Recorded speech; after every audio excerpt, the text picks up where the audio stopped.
Very few businesses, other than, I suppose, some banks, can rely on a continual influx of new capital in order to pay their bills.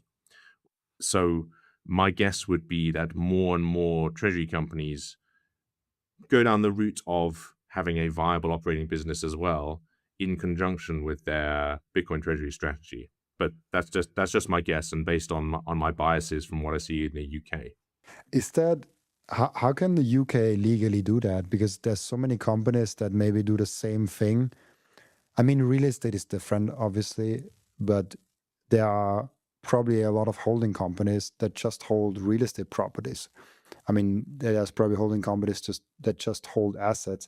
I'm not sure like how it's in the UK. It's just like something that I imagine that there is companies that just hold assets to maybe protect them in a legal container. Maybe I'm misreading that, but wouldn't that be the same thing with like Bitcoin just holding an asset? Like basically what you're saying is you can't have a company, or you cannot have a publicly traded company that has only Bitcoin on the balance sheet. Is that kind of like the rule, or is it all companies, even outside of the public market? It would be publicly traded and listed companies only. So that is where the FCA, the regulator, used to be the UKLA, the UK Listing Authority. That would be where the restriction comes. And you're correct, actually, to say that some companies just hold real estate. Those, for example, would be like a real estate investment trust or a REIT. The qualifying distinction is if you are a company which only holds assets, for example, you would then be an alternative investment fund, and a completely different set of rules will apply to you. You will come under the AIFMD, the Alternative Investment Fund regulation, and there are all kinds of different restrictions that would then apply to you. So it's very important for you as the operator of a Bitcoin treasury company to ensure that you don't get pulled into the net of being an alternative investment fund. Then your pool of capital is automatically a lot smaller, for example. Interesting. Okay, that's how it works. Do you think that there is a space for a Bitcoin treasury company that just only does the Bitcoin treasury, I call it fancy balance sheet things, because it's I cannot describe it better, but like the thing that Strategy is doing, I mean, obviously they have an operating business, I think like 500 million or so that they're doing per year, which is more than most businesses doing, but still not a huge business, definitely not huge compared to what their Bitcoin treasury space is doing. Is that kind of where we long term end up, that the treasury companies either have to find operating businesses to partner up with, or have to kind of make some kind of services or some kind of things with their Bitcoin, and just buying it wouldn't be? I mean, are there successful Bitcoin treasury companies with other operating business currently? I mean, Strategy has a small one, but like Nakamoto even has one, Strive has one, MetaPlanet has a very small one, I guess, with the hotel.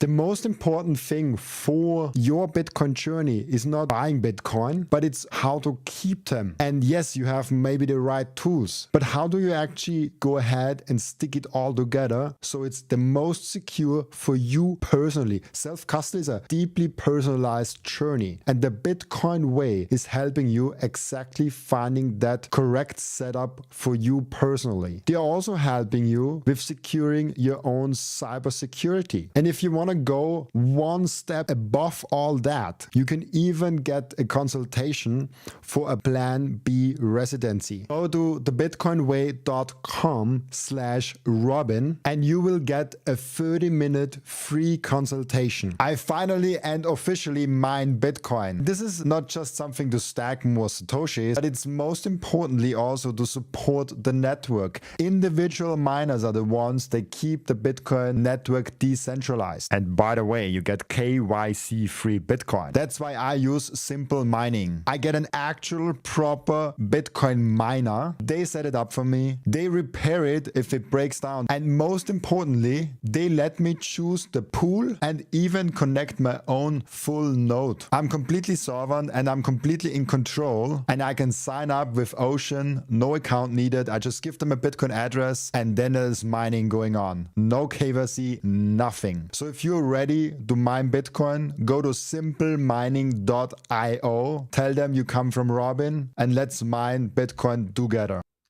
Yeah. Capital B, I don't think, I think they're probably the biggest in Europe now, aren't they? I can't recall off the top of my head what their operating business is. Maybe returning to a point we made originally about strategy, their scale is such that they can tap into institutional money in a way that I don't think anyone else is going to be able to do. Certainly in terms of the sophistication of the financial product that they can offer, their preferred equity, for example. Their jurisdiction of incorporation is important as well. So they're incorporated in Delaware, which enables them to create products like Strive and Strike. In the UK, we have much stricter dividends laws. So you can only, for example, you can only pay dividends in the UK if you have distributable profits that are, you need to have realized profits available for distribution in the UK. And there are very strict legal requirements for what are realized profits and whether they're available for distribution. So a treasury company incorporated in England and Wales wouldn't necessarily be able to pay out preferred equity in the way that Strive and Strike are doing in the United States because of the restrictions of the dividend rules in the UK. If you have profits coming from your profitable business and you're able to distribute those.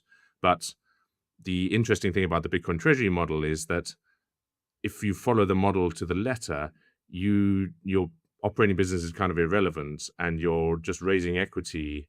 For example, you're raising equity finance from your ordinaries, and then you are using that money to pay the coupon or the dividends or the return of capital on your preferreds. That doesn't work in England and Wales. We need a different model here. Yeah, it's an interesting way to look at it, because if you think about all the, I guess there's a possibility that those treasury companies could be almost following a similar path than central banks did.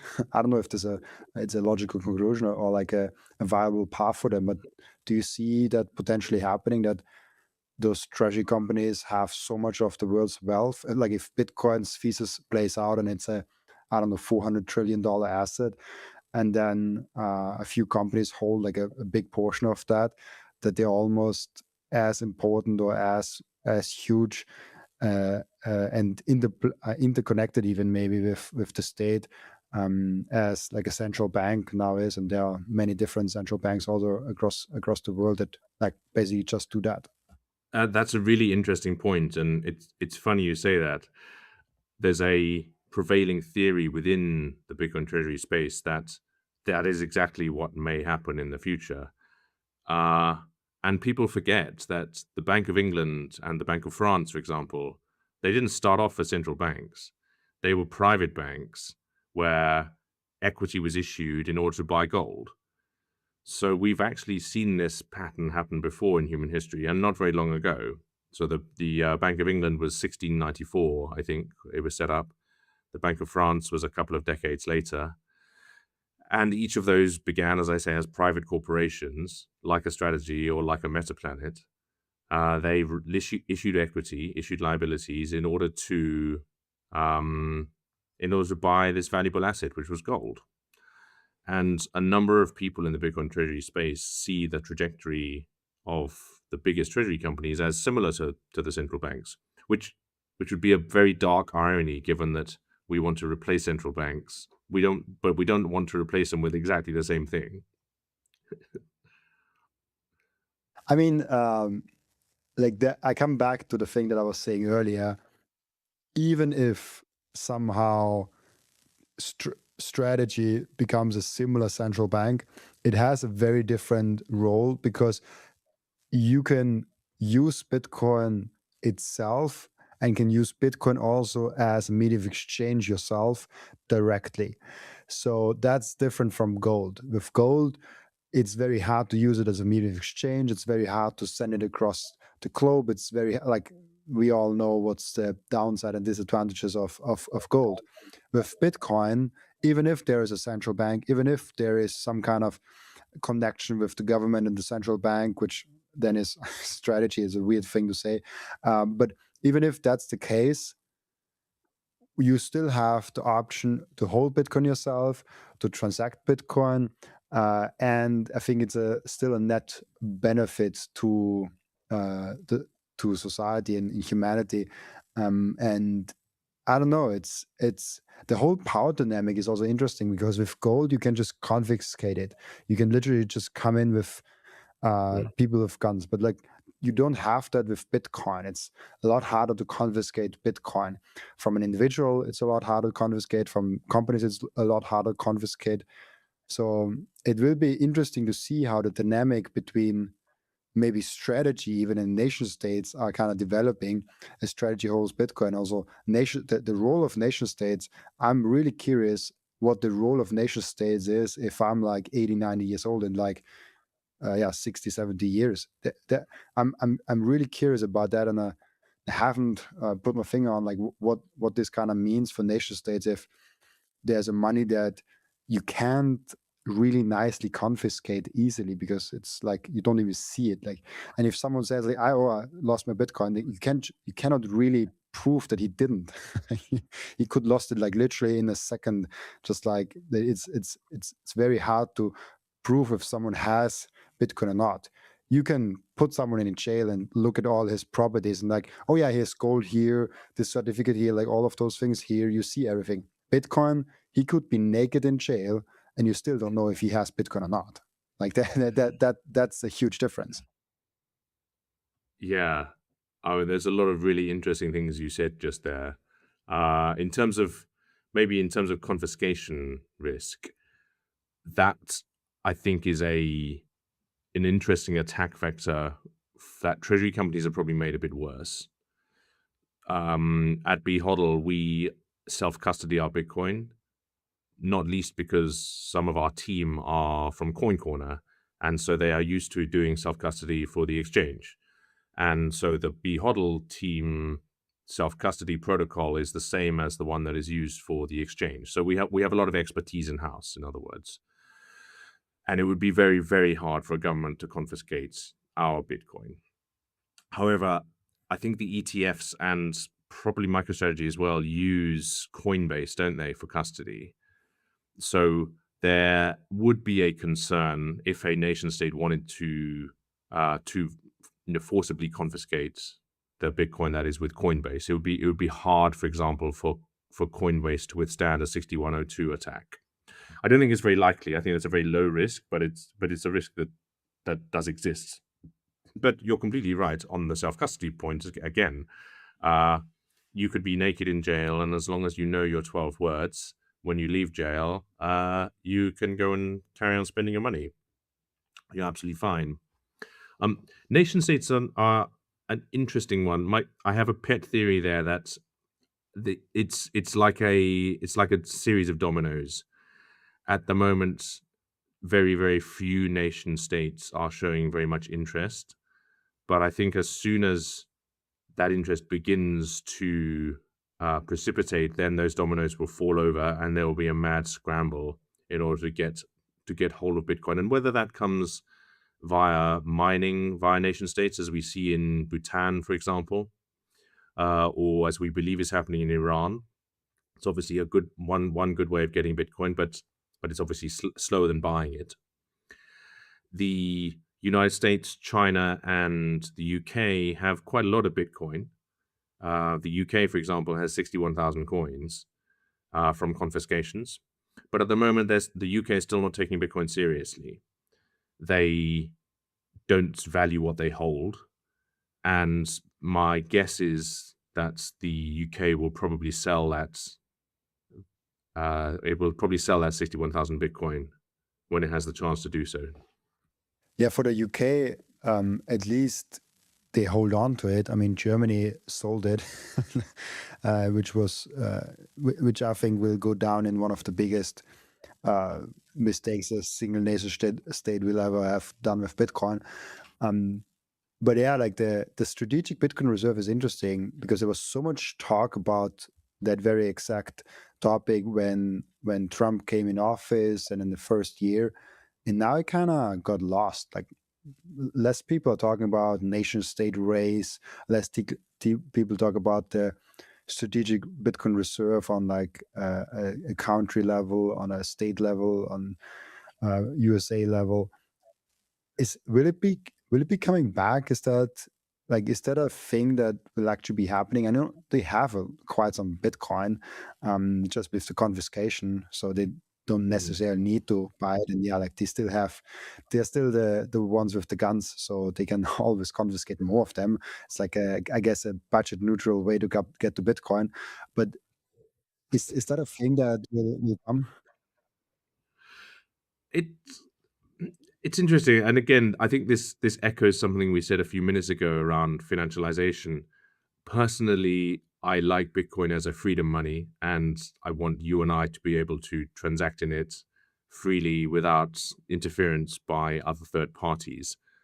At the same time, I acknowledge that if Bitcoin is successful, then nation states are also going to want to get some. And so my conviction of the correctness of the thesis needs to include, unfortunately, nation states wanting to buy it. We're in a really interesting period of history where you and I are still able to front run nation states because they are very large, slow moving, and bureaucratic institutions who still contain a lot of institutional skepticism towards Bitcoin. They don't understand it fully. I think that's changing. You probably saw did you see the 4-star US Admiral testifying in front of the Senate 2 or 3 weeks ago? No, I haven't seen. Oh, it's incredible. It was a Senate testimony. He is the commander of the Pacific Fleet, and he comes out and he tells the United States Senate, he's there in his uniform, he's got his stars on his shoulders, and he says, yeah, the US military they're running a Bitcoin node, the US Navy, and he's testifying in the Senate. He says the Bitcoin is a valuable technology for power projection. It's like he's been lectured by Jason Lowry.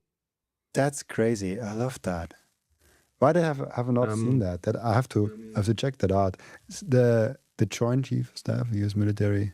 Yeah. That will be. I have to put that on my list today to check that out. But that's huge. Like Jason Lowry's software thesis, I think got a little bit lost in the noise the past couple of years, but I think it will come back in full swing at some point. Like this is a thing that people will look back and like, wow, like he was so accurate so early on, and projecting like power and like defending systems.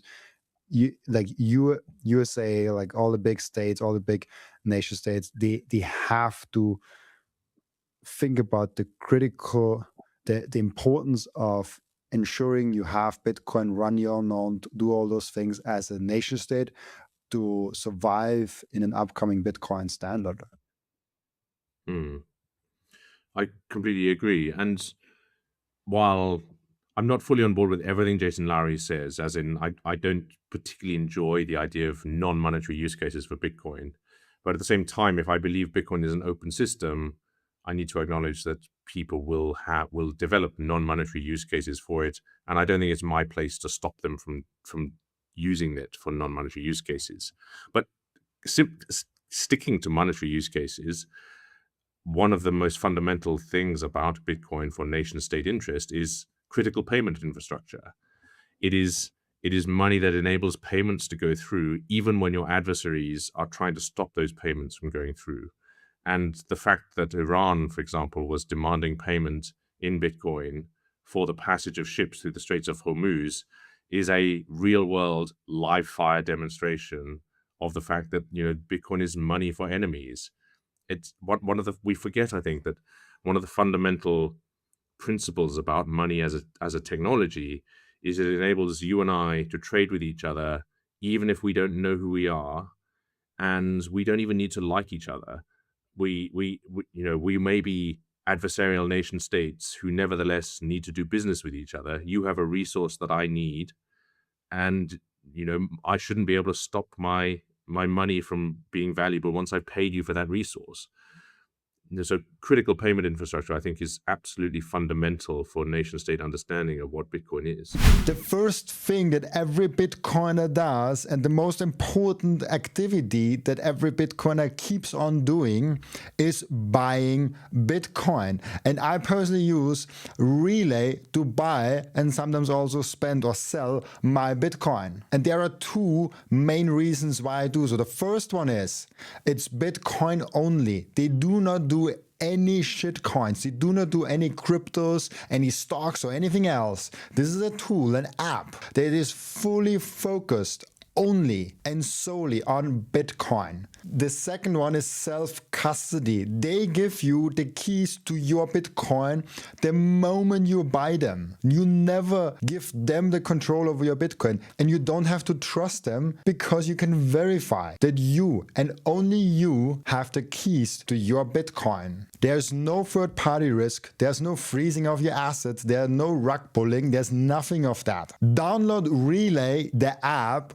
on your phone, or go to relay.app on your browser and use code Robin to save fees and get cheaper Bitcoin. I want to tell you about something very special to me. It's called micro-seed. If you hold your Bitcoin in self-custody, and you should, you know how critical it is to secure your seed phrase. You should not have them on paper. You should not have them on anything else than titanium. With micro-seed, you can engrave your 12 or 24 word seed phrase, the entire seed phrase, onto a 1-inch small washer. Yes, just one washer. All 24 words on that one washer. You can hide that thing everywhere. And even better, you don't need to buy a new kit every time you have to get a new wallet. You can make unlimited backups because microseed is not selling the washer. Microseed is selling the device that stamps the washer. So you get the full kit with the device, with the washers, with the hammer, with everything you need to get started today, and you can make with that unlimited amount of backups. Go now to microseed.io.